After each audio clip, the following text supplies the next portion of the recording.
તો મનસુખભાઈ પણ જો કે આમાં ઘણી બધી લાંબી વાત તો કરે છે, પણ મૂળ મુદ્દો એ છે કે જે અંદર શું બન્યું હતું એની વાત જે કરી રહ્યા છે. તો આમાં એજન્ડાની વાત ઉમેશ જે કરે છે મનસુખભાઈ, તો શું એ સાંસદ જે વાત કરી રહ્યા છે તો એ એજન્ડા શાનો હતો અને શું મુદ્દો હતો અંદર, ખરેખર શું મુદ્દો હતો? ખરેખર મુદ્દો એ જ હતો કે એટીબીટીના ગ્રાન્ટનું આયોજન જે છે એ કરવામાં આવી રહ્યું હતું, અને આ જે એટીબીટીની ગ્રાન્ટના આયોજન વખતે ત્યાં આગળ એક એવા સભ્યની હાજરી હતી જે ચૂંટાયેલા સભ્ય પણ નહોતા, તેમની હાજરી અપેક્ષિત ન હતી ત્યાં. બરાબર, એક સરકારી કોન્ટ્રાક્ટર હતા જેનું નામ જૈન, આઈ થિંક અક્ષિત જય કે વગેરે કંઈક નામ છે, એ વ્યક્તિ ત્યાં હાજર હતો. ઉમેશભાઈ, આપણે આ બંને સાંસદોના આપણે અભિપ્રાયો જાણ્યા અને એનો આખો વિડીયો પણ જોયો આપણે, તો એમાં ક્યાંય એ એવો ઉલ્લેખ નથી કરતા, એટલે કે છુપાવી રહ્યા છે કે આમાં ખરેખર તો જે સભ્યની નિયુક્તિ કરવામાં આવી હતી એ સભ્યની સામે વાંધો હતો, વધારે વાંધો તો એ હતો. તો એ તો ક્યાંય બંને સંસદ સભ્યો તો બોલતા નથી, તો મૂળ વાત કંઈક છુપાવી રહ્યા છે ઉમેશ. હા, યસ, કંઈક આગળ વાત કરતા હતા તમે. જો આની બેક સ્ટોરીમાં જઈએ ને અને ઇનસાઇડ સ્ટોરી સમજવાનો, બિટવીન ધ લાઇન્સ વાંચવાનો આપણે પ્રયત્ન કરીએ તો એક વસ્તુ, બીજો એક એંગલ બી મને પકડાઈ રહ્યો છે કે અત્યાર સુધીમાં એટલે કે ચૈતર વસાવા જ્યારે આમ આદમી પાર્ટીમાં જોડાયા, ધારાસભ્ય બન્યા, અને ધારાસભ્ય બન્યા પહેલા પણ, કારણ કે આ વાતનો જે છે ઉલ્લેખ જે છે CR પાટીલ પણ કરી ચૂક્યા છે ભાઈ, કે ચૈતર વસાવા તેમની પાસે ટિકિટ માંગવા આવેલા અને ત્યારબાદ ચૈતર વસાવાએ પણ એમ કહેલું કે ભાઈ હા, મારી 2-3 વાર એમની સાથે મુલાકાત થઈ હતી. બરાબર, આ વાત જ્યાં સુધી CR પાટીલે બોલી ન હતી ત્યાં સુધી ગુજરાતની જનતાને અને આદિવાસી વિસ્તારના યુવાનોને ખબર ન હતી કે ભાઈ ચૈતર વસાવાની અને CR પાટીલની મુલાકાત કોઈ થઈ હોય. બરાબર, પરંતુ CR પાટીલે જયારે આ વાતને ઉઘાડી પાડી, એટલે ખુલ્લી પાડી, ત્યાર પછી ચૈતર વસાવાએ પણ કહ્યું કે ભાઈ હા, મારી 2-3 વાર મુલાકાત થઈ છે. બરાબર, અહીંયા આગળથી આખી ઘટના, આ જે બે બાઇટ્સ જે છે ચૈતર વસાવાની અને CR પાટીલની, આ બે બાઇટ્સ જે છે એનો કોન્ટેક્સ્ટ સમજવાની જરૂર છે. એનો કોન્ટેક્સ્ટ એ છે કે અત્યાર સુધી ભાજપ જે છે એ ચૈતર વસાવાને ભારતીય જનતા પાર્ટીમાં લઈ જવાના દરેક પ્રયત્નો કરી ચૂકી છે. બરાબર, પરંતુ છેલ્લા જ્યારથી આ જે સ્ટેટમેન્ટ CR પાટીલનું આવ્યું છે, એટલે કે લગભગ 1-2 મહિના પહેલાની વાત છે, 1-2 મહિના પહેલાની જ્યારે આ સ્ટેટમેન્ટ જ્યારથી આવ્યું ત્યારથી ભાજપે એ પ્રયત્ન કરી નાખ્યા, બંધ કરી દીધા છે કે ચૈતર વસાવા ભાજપમાં આવે. બરાબર, પરંતુ ભાજપે અંદર ખાને એ રણનીતિ તો ચોક્કસ બનાવી છે કે ભાઈ ચૈતર વસાવા ભલે ભાજપમાં ના આવે, પરંતુ વિરોધ પક્ષના વોટ જે છે એમાં ડિવાઇડેશન ઊભું થાય.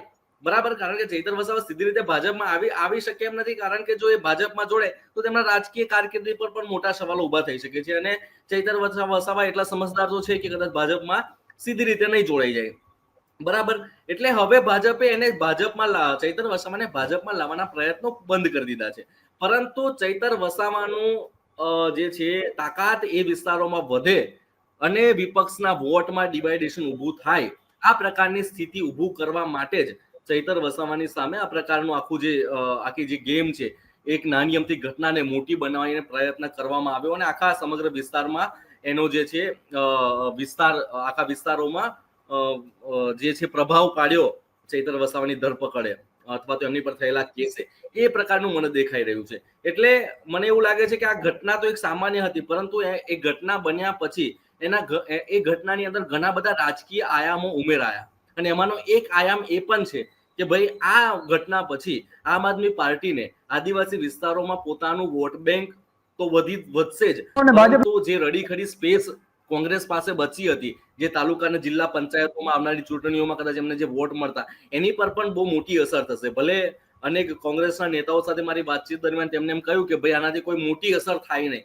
પરંતુ મને ચોક્કસ એવું લાગે છે કે આની એક અસર જે છે એ કોંગ્રેસના વોટ તરફ જ વોટ બેંકને થઈ શકે છે, કારણ કે આદિવાસી વિસ્તારોમાં 50% વોટ્સ જે છે એ ભાજપ તરફી રહ્યા છે, 40% વોટ જે છે ગઈ વિધાનસભા અને લોકસભાની ચૂંટણીમાં એ કોંગ્રેસ તરફી રહ્યા છે, અને બાકીના જે 10% વોટ છે એ ફ્લોટિંગ વોટ છે. એ ફ્લોટિંગ વોટ્સ જે છે, એ જે રડ્યા ખડ્યા વોટ છે, જે અનડિસાઇડેડ વોટ્સ છે, એ હવે જે છે એ ચૈતર વસાવા તરફ જવાની પૂરી સંભાવના મને દેખાઈ રહી છે. એટલે આ ઘટના બન્યા પછી એક આયામ એ છે કે ચૈતર વસાવાનું પોલિટિકલ ગ્રાઉન્ડ જે છે એ મોટું થયું છે, આમ આદમી પાર્ટીને ચોક્કસ ફાયદો થશે. બીજું, જો એ વોટમાં ડિવાઇડેશન ઊભું કરે ચૈતર વસાવા, તો નર્મદા અને છોટાઉદેપુર અને તાપી જિલ્લાની જે તાલુકા જિલ્લાની જે ચૂંટણીઓ છે એમાં ચોક્કસથી ભાજપને ફાયદો થાય, અને ભાજપ પોતાની તાલુકા અને જિલ્લાની બોડી બનાવવામાં ફરી એકવાર સફળ રહે. આ પણ એક પ્રાથમિક દ્રષ્ટિએ પ્રાઇમા ફેસીમાં મને દેખાય છે. ઉમેશ ઈસુદાન ગઢવી શું કહી રહ્યા છે, ગઈકાલની વાત હતી એમની, તો એ શું કહી રહ્યા છે એ પણ આપણે થયું સાંભળ્યું છે કે ભાજપના દલ્લાઓ અને ભાજપના ભ્રષ્ટાચારીઓને તમે છાવરો ને એની રખેવાળી પોલીસ બને અને જે અવાજ ઉઠાવતા હોય એને પોલીસ અટકાવે, રોકે. આ શું થઈ રહ્યું છે? તો ડીજીપીની મારે વિનંતી છે ડીજીપી પાસે કે તમારી જવાબદારી છે કાયદો વ્યવસ્થા જળવાય, તમારી જવાબદારી છે કાનૂનનું વ્યવસ્થિત પાલન થાય, અને અમારા નેતાઓને રોકવાની જગ્યાએ તમે ભાજપના ભ્રષ્ટાચારીઓને જેલમાં નાખો. ચાલુ મંત્રી છે, એમને તમારામાં તાકાત હોય તો જેલમાં નાખો. એમના દીકરાઓ સંડોવાયેલા છે અને એમના જ ખાતામાં એમણે ભ્રષ્ટાચાર કર્યો છે, તો એમને પૂછતાછ પણ નથી કરતા. એટલે ડીજીપી શ્રીએ પણ એક્સટેન્શન મેળવ્યું છે, એમાં ક્યાંક શંકાના દાયરામાં છે એવું મને લાગે છે. જો ન હોય તો આ તમામ વિરુદ્ધ કાર્યવાહી થવી જોઈએ. પોલીસ મિત્રોને પણ મારી વિનંતી, અધિકારીઓને પણ મારી વિનંતી છે કે રિટાયર થઈ જશો તો પણ આ તપાસો ખુલી શકે છે, સમજી લેજો તમે. એટલે આ ઈસુદાન જે કહી રહ્યા છે એ આપણે ઈસુદાનની બાઇટની સાથે સાથે જે પુસ્તકોના જે ફ્રન્ટ પેજ છે એ ફ્રન્ટ પેજ એ મોટાભાગના જે છે એ ગુજરાત ને ગુજરાતના પોલીસની જે ભૂમિકા હતી, કેવી ખરાબ ભૂમિકા હતી, એના ઉપર લખાયેલા પુસ્તકો છે. અને આ જે વાત કરી રહ્યા છે ઈસુદાન ગઢવી, આમ આદમી પાર્ટીના પ્રદેશ પ્રમુખ, તો એ આપણે જે ટાઇટલ છે એ સ્પષ્ટપણે બતાવે છે કે પોલીસની જ્યારે ભૂમિકા ખરાબ હોય છે, જ્યારે ગુનો કરે છે અને ત્યાર પછી જે સરકાર બદલાય છે ત્યારે એની સામે શું પગલાં લેવાય છે, એ બધા ટાઇટલો છે એ આપણે જોઈ રહ્યા છીએ. ઈસુદાનને આગળ સાંભળીએ. અને ભૂતકાળમાં આવા કિસ્સા બન્યા પણ છે. એટલે મહેરબાની કરીને હાથા ન બનતા. તમારે રિટાયર સમયે, તમારા દીકરાઓના લગ્ન સમયે તમારે જેલમાં ના જવું પડે. આ પણ એક ચેતવણી છે મારી. એમનો સવાલ તો ઉમેશ, આ જે ઈસુદાન કહી રહ્યા છે પોલીસ માટે કહી રહ્યા છે, તો પોલીસની ભૂમિકા કેવી રીતે આમાં, અને પછી અમિત શાહ અને હર્ષ શાહની ભૂમિકા કેવી હોઈ શકે છે એના પણ આપણે અનુમાનની ચર્ચા પણ કરીશું. તો પહેલા પોલીસની ભૂમિકા, કારણ કે પોલીસની ભૂમિકા ઉપરથી જ આપણે કહી શકીશું, અંદાજ મૂકી શકીશું અને એની વાત કરી શકીશું કે આપણા જે અગાઉના ગૃહ પ્રધાનો રહ્યા છે એની ભૂમિકાઓ કેવી હતી, એ એના ઉપરથી આપણે નક્કી કરી શકીશું. જી ઉમેશ, કે પોલીસની આમાં ભૂમિકા કેવી હતી?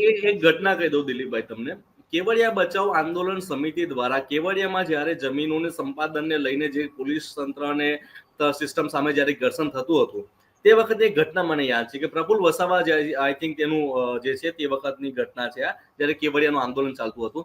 કેવડિયાનું આંદોલન ચાલતું હતું ને તે વખતે આ જ પ્રકારની ઘટના બની હતી. પ્રફુલ્લ વસાવા સામે કેસ કરવામાં આવ્યા હતા કે તે નક્સલી પ્રવૃત્તિઓ કરે છે અને ત્યાં આગળ અશાંતિ ફેલાવે છે અને રાયોટિંગના આ બધા જે ગુના દાખલ કરવામાં આવ્યા હતા.